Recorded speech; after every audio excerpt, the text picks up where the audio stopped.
Bonjour. Bonjour les super étudiants. Alors vous êtes motivés? Super. Bon, surtout beaucoup de courage pour vaincre cette pandémie. Et n'oubliez pas, restez chez vous pour sauver des vies. On a d'ailleurs reçu plein de messages de personnes qui travaillent dans le domaine de la santé et qui luttent en première ligne contre cette pandémie. Alors merci beaucoup, ça nous a fait chaud au cœur. Et encore une fois, merci à toutes ces personnes et à toutes celles qui continuent à travailler pour que la société fonctionne. Et courage! Alors pour ne pas tourner en rond pendant le confinement et pour ne pas perdre du temps, eh bien profitez-en pour apprendre plein de choses. Et notamment du français. Aujourd'hui, nous allons voir 10 expressions et on a choisi des expressions qui sont justement adaptées au contexte actuel. Vous allez voir. Allez, n'oubliez pas de vous abonner à la chaîne et on commence. Allez, on commence avec la première expression, c'est une histoire à dormir debout. Alors, voici le dessin. Et oui, la fille s'endort, la pauvre. Que signifie cette expression? Attention, le dessin est un peu trompeur puisque lui, il décrit le sens littéral de l'expression. Oui, moi au début, je croyais que ça voulait dire que c'est une histoire tellement longue et ennuyeuse qu'on s'endort. Oui, c'est assez logique. Mais en fait, eh bien non, c'est pour ça que c'est un peu trompeur.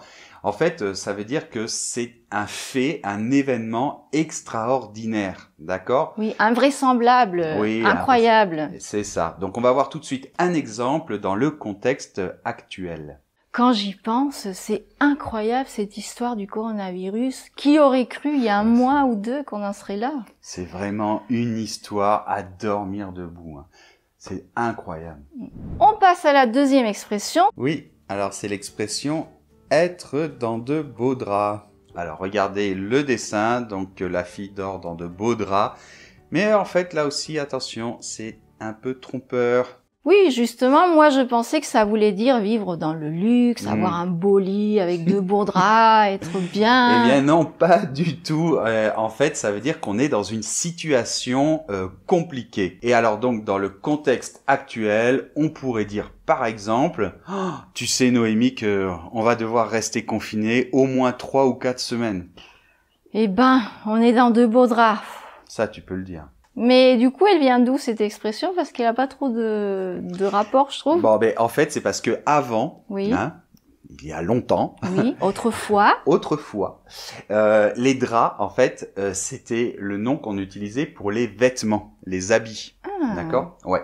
Alors, être dans de beaux draps, ça viendrait du fait que avant, quand on était une personne pas très bien, qu'on se comportait pas très bien dans la société, on devait mettre des vêtements blancs quand on allait à l'église. Et alors on voyait que celui-là, c'était pas quelqu'un de bien. Donc tu disais, il a de beaux draps, ça veut dire que... Voilà, et donc il est dans des problèmes, c'est pas quelqu'un de bien, etc. Troisième expression, il y a 3 pelés et 1 tondu. Alors, j'adore cette expression, voilà, le dessin est assez marrant. Alors, qu'est-ce que ça signifie? Bon, déjà, pelé, ça veut dire qu'il n'y a pas de cheveux, être chauve. Oui. Et tondu, c'est quand t'as les cheveux très très courts, comme on tond la pelouse. Oui, rasé, on dit des fois. Peu. Oui, exactement. Bon, alors, ça veut dire qu'il y a très peu de monde. Et donc, dans le contexte actuel... Oui, je te dirais, par exemple, Pierre, je suis allée faire les courses. Ah bon? Et il y avait du monde dans les rues? Tu parles, 3 pelés, 1 tondu, et encore. Ouais, tu m'étonnes. Donc, origine de l'expression, l'explication de... Bon, mais en fait, un pelé, autrefois, ça voulait dire une canaille, c'est-à-dire un voyou, un bandit, une racaille. Oui. Et donc, en fait, donc ça, c'était le pelé. Et les tondus, en fait, c'était souvent les gens qui avaient la teigne. C'est une maladie qu'on a dans les cheveux, par exemple.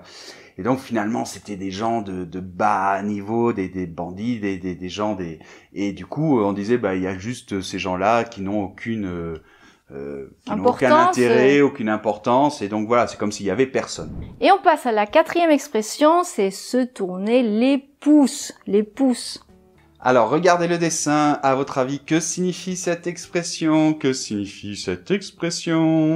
Eh bien oui, vous l'aurez peut-être deviné, cela veut dire ne rien faire. Et justement, avec le confinement, il y a certaines personnes, et attention, j'ai bien dit certaines personnes, pas toutes, qui n'ont rien à faire. Et pour ces personnes, on peut leur donner ce conseil, ne restez pas chez vous à vous tourner les pouces, faites du sport, apprenez quelque chose, peut-être du français. Et justement, on vous rappelle que l'on a 2 cours gratuits fantastiques, donc n'oubliez pas de vous inscrire si ce n'est pas encore fait, vous avez tous les liens dans la description. Alors justement, si vous ne faites rien, vous allez vous ennuyer. Et peut-être même vous ennuyer comme un rat mort. Voilà notre 5e expression. Bon, je crois que là, on vous a déjà donné le sens de l'expression et c'est donc évidemment s'ennuyer énormément. Donc on dira par exemple, avec le confinement, je reste à la maison toute la journée, je m'ennuie comme un rat mort. Bah, au lieu de t'ennuyer comme un rat mort, tu ferais mieux de faire du sport, apprendre des choses, etc., etc. Bon, cette expression est facile, mais explique-nous, Pierre. Oh, ben, les explications, c'est parce que ça se réfère à un pauvre rat qui est mort dans le grenier parce qu'il s'est fait attraper par un piège ou de la mort au rat et puis il se dessèche tout seul dans le grenier, il s'ennuie comme un rat mort. Oui, c'est assez horrible, je suis désolé. Mais il y a des personnes qui ne s'ennuient pas du tout et ne se tournent pas du tout les pouces. Ouais, tu parles de nous par exemple là, non ? Et enfin, nous et plein d'autres qui doivent continuer à travailler ou alors qui doivent télétravailler, les enfants à la maison, l'école online des enfants, et ils en peuvent plus. Et dans ce cas, on pourra justement utiliser notre 6e expression, être au four et au moulin. Alors, qu'est-ce que signifie cette expression à votre avis ? Et oui, vous l'aurez deviné, cela veut dire être à 2 endroits à la fois ou faire 2 activités en même temps. Et en général, on l'emploie à la forme négative. Alors Pierre, un exemple ? Oui, mais dans la situation actuelle, on pourra dire mais attends, moi j'en peux plus. Il me demande de faire l'école à la maison. Dans mon travail, il me demande de télétravailler, les courses, le ménage. Mais attends, mais on peut pas être au four et au moulin. Passons à la 7e expression. Alors c'est quelque chose que je ne vous souhaite pas du tout, c'est péter un câble. Et là, je pense qu'avec le dessin, vous devinez ce que cela signifie. Eh bien oui, évidemment, ça signifie devenir fou. Et dans le contexte actuel, on pourrait dire, à force de rester à la maison, je pète un câble. Bon, alors d'où vient l'expression ? Bon, bah, on a bien compris, quoi. C'est une métaphore comme un appareil qui casse un câble, comme un ordinateur, et puis il fonctionne plus. Donc c'est comme si nous on avait cassé les câbles du cerveau pètent. C'est ça. Et 8e expression, ça me chiffonne. Alors que veut dire cette expression ? Eh bien oui, ça signifie ça me préoccupe, ça me rend triste, ça me dérange, ça m'embête. Donc on pourra dire par exemple, oh là là, avec cette pandémie, toutes ces personnes seules et isolées, tout ce personnel de santé débordé, cette situation, ça me chiffonne. Bon alors ça vient du mot chiffon, donc un chiffon c'est ce qu'on utilise notamment pour s'essuyer les mains. Et le chiffon, il est tout froissé comme ça, donc quand on est chiffonné, en fait, c'est un peu comme dire on est froissé, on est un peu tout comme ça, et voilà. Mais on va finir quand même avec une touche positive pour nos 2 dernières expressions. Donc 9e expression, reprendre du poil de la bête. Alors, que signifie cette expression ? Là, on voit qu'il prend littéralement du poil sur la queue du lion. Je ne vous le conseille pas. Donc on pourrait croire que c'est quelque chose comme vivre dangereusement, mais non.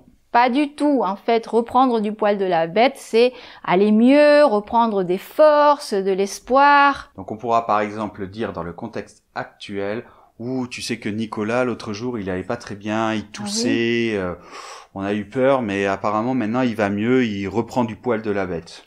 C'est rassurant. Alors l'origine de cette expression, en fait, c'est parce que, vous savez, souvent quand on se fait piquer ou mordre par un animal, et bien souvent on pense qu'on va trouver le remède en fait dans l'animal. Donc on pensait qu'en prenant les poils de l'animal et en faisant un remède avec, on pouvait se soigner. Ça vient de là. D'accord. Et 10e et dernière expression, prendre son courage à 2 mains.